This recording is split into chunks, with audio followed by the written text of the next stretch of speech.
नमस्कार दोस्तों, जय माता दी। मैं हूँ खुशबू सिंह और मेरे यूट्यूब चैनल में आपका स्वागत है।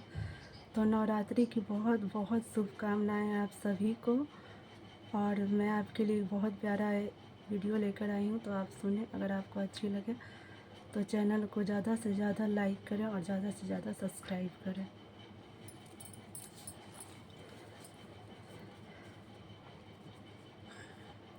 मैया खोली ना हो केवड़िया, बड़ी देर से खड़ी। मैया खोली ना है केवड़िया, बड़ी देर से खड़ी।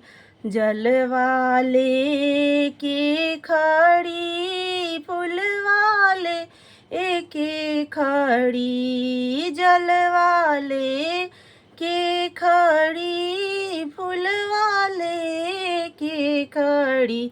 हो मैया खोली ना है केवड़िया, बड़ी देर से खड़ी।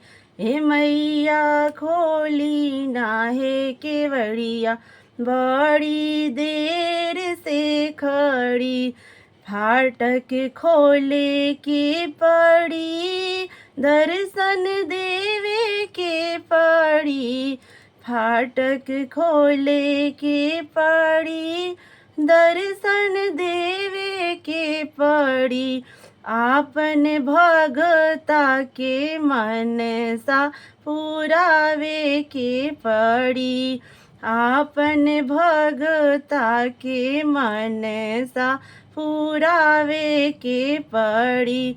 हे मैया खोली ना है केवड़िया, बड़ी देर से खड़ी।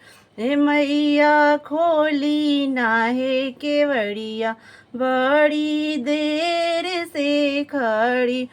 चुनरी लेके खड़ी, सेनुरा लेके खड़ी। चुनरी लेके खड़ी, सेनुरा लेके खड़ी।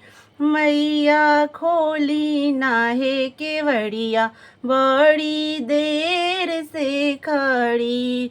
हो मैया खोली ना है केवड़िया, बड़ी देर से खड़ी। फाटक खोले के पड़ी, पूजा लेवे के पड़ी। फाटक खोल के पड़ी, पूजा लेवे के पड़ी। आपन भगता के मन सा पुरावे के पड़ी। आपन भगता के मन सा पुरावे के पड़ी। आपन भगता के दर्शन देवे के पड़ी।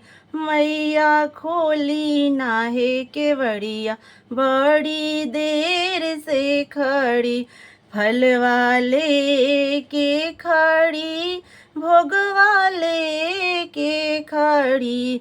मैया खोली ना है केवड़िया, बड़ी देर से खड़ी। हो मैया खोली ना है केवड़िया, बड़ी देर से खड़ी। फाटक खोले के पड़ी, दर्शन देवे के पड़ी। फाटक खोले के पड़ी, दर्शन देवे के पड़ी। हो मैया खोली ना है केवड़िया, बड़ी देर से खड़ी। बेटवा लेके खड़ी, बेटिया लेके खड़ी। हो मैया खोली ना है केवड़िया, बड़ी देर से खड़ी। हे मैया खोली ना है केवड़िया, बड़ी देर से खड़ी। अपना भगता के मन सा पुरावे के पड़ी।